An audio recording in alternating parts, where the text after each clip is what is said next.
Mayor का Chandigarh mayor का चुनाव हुआ, वहाँ पर विपक्ष के पास इंडिया गठबंधन आम आदमी पार्टी कांग्रेस के 20 वोट थी, 16 वोटों से वो जीत जाते हैं बीजेपी। ये कई तरह लोकतांत्रिक हत्या है, आपको लगता है? तो वोटर तो उन्हीं का था। हाँ। वोटर तो आम आदमी पार्टी का ही था। जिन्होंने वोट डाले वो कैंडिडेट, वो व्यक्ति तो आम आदमी पार्टी के ही थे, तो उन्होंने भाजपा को वोट कैसे कर दिया? ये कोई ईवीएम से थोड़ी चुनाव हुआ था, ये तो बैलेट से चुनाव हुआ था। तो कैसे वो हैक कैसे हो गया? वो चुनाव कैसे हैक हुआ? तो उन्होंने, उनके लोगों ने ही ऐसा किया, तभी तो ऐसा हुआ, अन्यथा कैसे हो सकता था? वीडियो में दिख रहा है कि वो जबरदस्ती कर रहे हैं, कुछ ना कुछ साफ दिखाई दे रहे हैं। पार्टी का नहीं मिला था। सर आपने नहीं देखा, इसके मतलब वो आप पार्टी ने कि वो लोग वोट वहाँ क्यों देंगे? ये दिखाया जा रहा है कि जो वहाँ कमिश्नर जो बैठा है, कैंपेन कमिश्नर जो बोलते हैं, वो जबरदस्ती टिक लगा कर फेंक रहा है।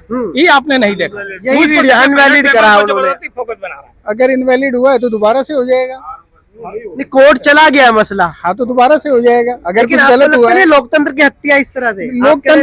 लोकतंत्र की हत्या अगर हो सकती होती तो ऐसे देश नहीं चलता। पिछले 10 साल से अगर मोदी जी काम कर रहे हैं, तो अगर लोकतंत्र की हत्या ना होती तो अभी तीसरी बार 400 पार का नारा ना लग रहा होता। सर 500 पार भी हो सकता है, 550 पार भी हो सकता है, 600 पार भी हो सकता है, क्योंकि नारे पहले ही लग जाते हैं कि हमने डिक्लेरेशन की रखी है।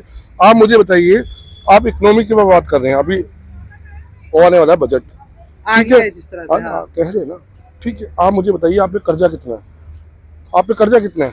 जिस टाइम 2014 में कर्जा कितना था इंडिया में? विकास हो गया। अभी मैं यहाँ पे फैक्ट्स लेके नहीं आया ना, मैं तो यहाँ पे घूमने आया हुआ था। अगर फैक्ट्स लेके आता तो मैं आपको चाहिए कि 2 लाख 5 करोड़ का कर्जा हो गया, पहले जो 56 लाख था बढ़ा है। ये तो प्रधानमंत्री का सवाल है ना, लोकतंत्र की हत्या हो रही है। ये लोकतंत्र की हत्या नहीं है, समस्या की हत्या हो रही है ना। और गांव के अंदर आप देखो तो 7,000 रुपए बीघा जमीन है, ठीक है, 1 बीघा जमीन। और चाउमीन वाला एक दिन में 6,000 रुपए कमा लेता है, ठीक है। तो इसकी कैसे तुलना करोगे आप? किसकी हत्या करें? किसान की करें? 7,000 रुपए बीघा धरती है, 7,000 रुपए साल का वो मिलता है रेंट। ये बोलो ना, है ना, 7,000 रुपए बीघा, ठीक है। तो आपने करेक्ट करा। तो चाउमीन वाला है, ठेले वाला है, कोई भी है जो भी मेहनत कर रहा है, तो वो एक दिन में भी 5,000 रुपए भी कमा लेते हैं 4 में। तो अब ये कैसे बराबरी करेंगे? किसान सही है या ठेला सही है? नहीं। तो मेन है समस्या की हत्या हो रही है। समस्या की कौन सी समस्याओं की हत्या हो रही है? आप कह रहे हो कि घूमे हो 15 देश के में। हाँ, समस्या जो है ना वो है धूल, धुआं, धोखा। समस्या 3 ही है देश में। एक तो धूल बहुत ज्यादा है, वो कम होती जा रही है, अब रोड बन गई है। धुआं कम हो रहा है क्योंकि ईवी आ रहा है, टेक्नोलॉजी आ रही है। और धोखा, तो जब धोखा बढ़ेगा तो उसको समाप्त करने के लिए कुछ ना कुछ करना पड़ेगा। जिसे आप हत्या का नाम दे रहे हैं, वो हत्या कौन सा सर? धोखा की बड़ी समझ नहीं है। धोखा क्या हो रहा है? धोखा सबसे बड़ी बात है कि जिनको हम जिम्मेदारी देते हैं वो अपनी जिम्मेदारी से मुकर जाते हैं।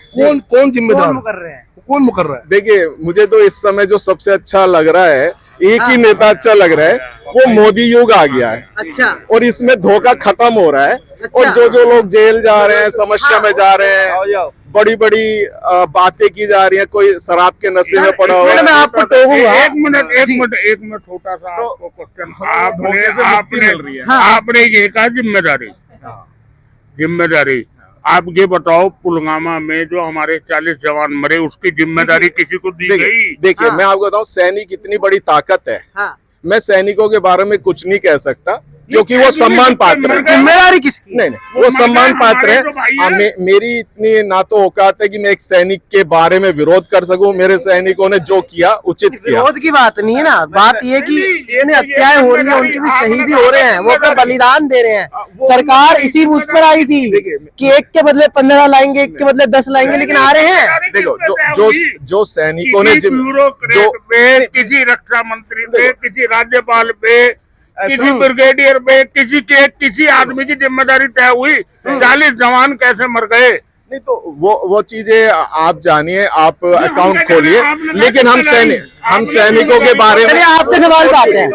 मोदी सरकार भ्रष्टाचार के खिलाफ खूब सवाल खड़े किए, लेकिन कल ही बीते दिन एक रिपोर्ट आती है इंटरनेशनल ट्रांसपेरेंसी की, उसमें 93 पर 180 दी गई है। ठीक है, ये बिल्कुल सही कह रहे हैं, क्योंकि ये 15 कंट्री में घूम के एनजीओ करते हैं। एनजीओ तो इन्होंने बंद कर दिए हैं। अपने ठीक है नहीं, वो तो नहीं, बंद कर दिया हमने। प्रधानमंत्री लेकिन प्रधानमंत्री क्यों बंद फंड करा, पहले मैं भी था। आपको बताऊं, आज से 15 साल पहले जब हम प्रोजेक्ट चलाते थे ना गाँव के अंदर, तो हमसे पैसा मांगा जाता था। 100 रुपए में 20 रुपए तो हमारे को मिलते थे, 80 रुपए तो चला जाता था। तो हमें लगा कि यार हम तो समाज के साथ अच्छा ना करके और समस्या ही पैदा कर रहे हैं, तो हमने वो प्रोजेक्ट बंद कर दिए। 15 साल पहली बात बता रहा हूँ। लेकिन समस्या खत्म हो गई। मैंने तो कर ली ना अपने एंड पे। आपने कर दी ना। हाँ, मैंने तो पाप नहीं किया ना। लेकिन अब जब मुझे लगने लगा कि हाँ यार अब चीजें बहुत सुधर गई हैं, अब 100 रुपए में से 90 रुपए गांव के अंदर खर्च हो रहा है। भाई साहब ऐसा है, मेरी सुनिए, और दिल्ली से 200 किलोमीटर चला, यही 200 किलोमीटर दूर, केवल 200 किलोमीटर दूर गाँव की 2 दिन पहले एक आदमी 70,000 करोड़ का घोटालेबाज और 2 दिन के बाद उप मुख्यमंत्री बन जाता है। हेमंत बिस्वा, कितने लिस्ट है बड़ी लंबी। हमारे पास अमित शाह जी से पूछा जाता है तो वो कहते थे मैं जवाब नहीं देना चाहता। ये मतलब ये कहीं ना कहीं इसी सरकार में सेना की जमीन बेची हेमंत सोरेन ने। अब हेमंत सोरेन ये कहते जा रहे हैं हमारे साथ अन्याय हो रहा है, हमारी गलत गिरफ्तारी हुई है। सेना की जमीन बेचने वाला आदमी 40 करोड़ की जमीन मात्र 4 करोड़ में उसने बेच दी। ये किसने कह दिया आपको? सर ये पूरे साक्ष्य हैं और आप किसने इनको दिया? इसको गूगल भी कर सकते हैं, चेक कर सकते हैं। कौन चला रहा है? लेकिन बीजेपी में जैसे ही हेमंत शर्मा जी आ जाते हैं, अब आप ये कहेंगे गूगल प्रधानमंत्री चला रहा है, उसी के गूगल कहने से प्रधानमंत्री चला है। सुनने मेरा चला रहा फोन क्यों बंद होता है? है। ऐसा नहीं है, ऐसा नहीं है। अब तो समस्या की हत्या हो चुकी है ना। अब हत्यारे को आप तलाशो, आपकी जिम्मेदारी है, सबकी जिम्मेदारी। राहुल गांधी समस्या उठा तो रहे हैं जा जाकर वहाँ पर न्याय यात्रा समस्या उठाते हैं, कहते हैं कि स्टोव में कोयला डालें और उसमें चाय गर्म करेंगे, या हम आलू से सोना बनाएंगे, आलू से सोना बनाएंगे। आलू के सोने वाली मोदी जी ने ही कही थी, वो कट करके आपको दिखाया गया है। चलो आलू से सोना वाली बात उन्होंने कही थी, लेकिन अभी उन्होंने मोदी जी बता रहे थे ऑन द स्टेज। अभी जो उन्होंने लेटेस्ट कहा कि एक आम आदमी सवेरे उठता है, स्टोव जलाता है, उसमें कोयला डालता है और चाय गर्म करता है। कहाँ कब कहा? अभी लेटेस्ट स्टेटमेंट है, जब वो न्याय यात्रा निकाल रहे थे बंगाल से बिहार।